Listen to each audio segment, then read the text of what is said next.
Olá, meu nome é Mona Lessa, eu sou microbiologista e professora do curso de Ciências Biológicas da UENG, Unidade Carangola. E hoje eu estou aqui para trazer algumas informações sobre a pandemia de Covid-19, essa doença sem precedentes que vem causando um grave problema de saúde pública em todo o mundo.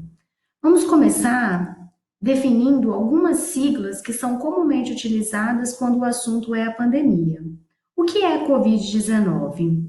Covid-19 é uma doença respiratória causada pelo coronavírus. Ela foi assim nomeada pela OMS, onde CO significa corona, vírus, doença, e 19 o ano que ela surgiu. Sendo assim, nós podemos dizer que Covid-19 é a doença respiratória causada pelo coronavírus que surgiu no ano de 2019. E SARS-CoV-2? Esse é o nome que o coronavírus que causa a Covid-19 recebeu do Comitê Internacional de Taxonomia de Vírus, onde SARS significa Síndrome Respiratória Aguda Grave, CoV, coronavírus, e 2, porque um vírus muito semelhante a ele já foi caracterizado lá no ano de 2002 e recebeu o nome de SARS-Coronavírus 1. De uma forma resumida, então, nós podemos dizer que Covid-19 é a doença e SARS-Coronavírus 2 é o agente etiológico dessa doença, ou seja, é o vírus que é responsável por causar a Covid-19. Vamos falar mais um pouco, então, sobre o agente etiológico da Covid-19, que é o vírus SARS-Coronavírus 2.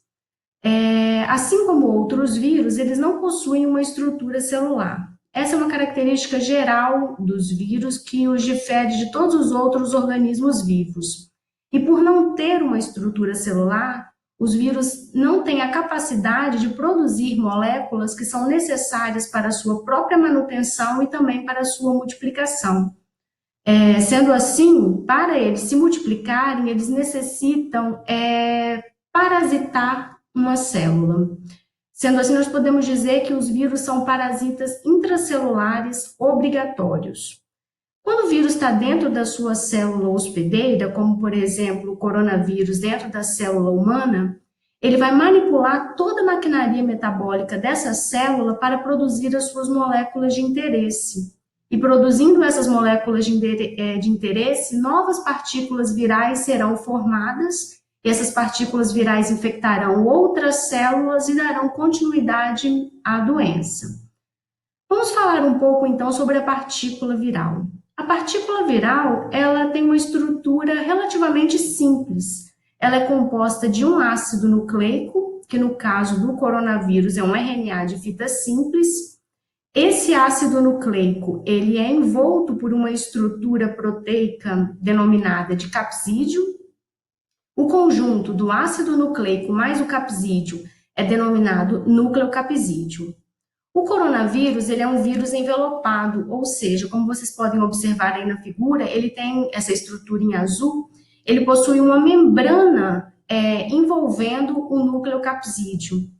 E nessa membrana é possível encontrar algumas proteínas imersas.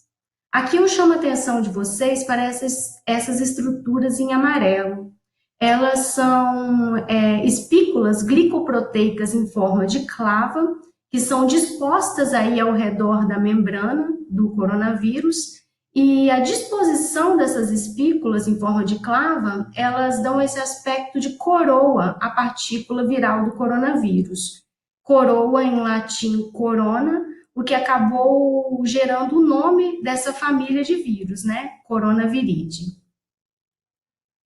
Aqui eu tenho uma informação muito importante para vocês. Os vírus da família Coronaviridae, eles já estão em contato com o homem há muito tempo. Existem muitas espécies de coronavírus que são responsáveis por infecções respiratórias no homem. Quando que essas espécies virais tiveram o primeiro contato com o homem, não é conhecido essa data. Mas possivelmente, quando elas tiveram esse primeiro contato, acabou ocasionando uma situação provavelmente parecida com a que nós vivemos hoje. A família Coronaviridae, ela é uma família muito diversa. Dentro da subfamília Coronavirinae, nós temos 4 gêneros que são muito importantes. O gênero alfa-coronavírus e beta-coronavírus, eles têm representantes virais que causam infecções em humanos.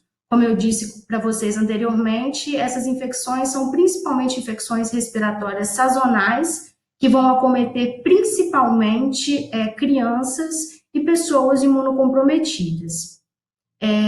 No gênero delta coronavírus e gama coronavírus, até o momento não existe nenhuma espécie viral que foi verificado que ela tem a capacidade de infectar o homem.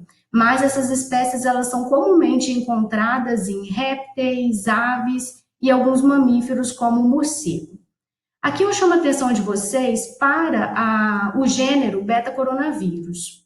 No gênero beta-coronavírus, nós temos essas 3 espécies virais que foram responsáveis por 3 graves epidemias recentes.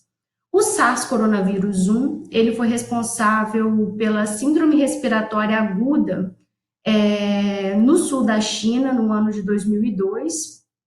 Essa epidemia, ela acometeu aproximadamente 9 mil pessoas e teve uma taxa, então, de mortalidade de aproximadamente 10%. Acredita-se que esse vírus veio do morcego, passou por um mamífero chamado civeta e entrou em contato com o homem, então, ocasionando essa doença respiratória tão grave. O MERS coronavírus, ele foi responsável por um surto no Oriente Médio. Esse coronavírus, né, é o coronavírus do Oriente Médio, ele infectou um número menor, né, de pessoas, ocasionou um número menor de doença, aproximadamente 1.400 casos foram relatados no ano de 2012, mas esse vírus, ele tinha uma capacidade, uma agressividade muito maior. Aproximadamente 35% das pessoas que tiveram essa doença, elas vieram a óbito. E esse vírus ele tem uma história epidemiológica muito parecida com o SARS-coronavírus 1. Acredita-se que ele veio do morcego, infectou o dromedário e entrou, então, em contato com o homem. A maioria das pessoas que desenvolveram essa doença eram pessoas que tinham uma certa proximidade com o dromedário, cuidadores ou proprietários desses animais. E o SARS-coronavírus 2, como eu já falei anteriormente, é o vírus que é o agente etiológico da Covid-19. Eu espero que as informações tenham esclarecido algumas dúvidas e muito obrigada e, se possível, fique em casa.